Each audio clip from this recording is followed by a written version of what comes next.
Hi, guys, viewers, subscribers, followers, TikTokers, vloggers, at YouTuber. Welcome to my vlog. Ito about ang gusto ko lang ulam ay adobong baboy, yun lang. Pag hindi masarap ang ulam, hindi ako makain. So pag hindi masarap ulam ng tatlong araw din hindi ako kakain. Kung masarap naman ang ulam ng 3 araw, kakain ako. Pag hindi masarap ng araw na yun, hindi masarap ulam, hindi ako kakain. Maliligo ako, matutulog. Yun ang ginagawa ko kung sa ulam. Dahil adobang ulam, kakain ako ngayon. So, masarap ulam na ngayon. Ngayon ng araw na to. Bukas, balik naman sa datin. Isda. Hindi ako makain isda. Lalagulay, hindi na rin ako makain. Dahil yung okra hindi ko kinakain dahil walang lasa.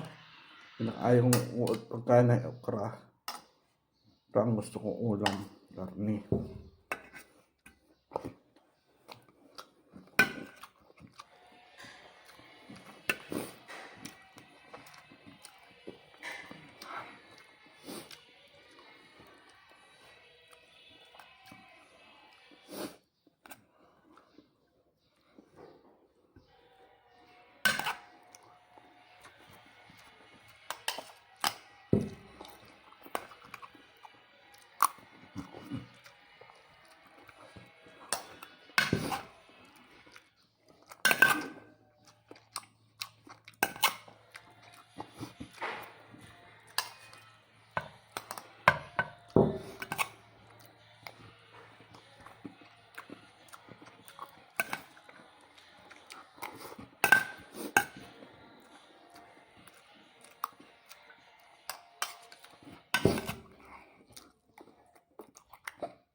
Please like, subscribe, comment below, click notification bell, and share to others to grow my channel, please.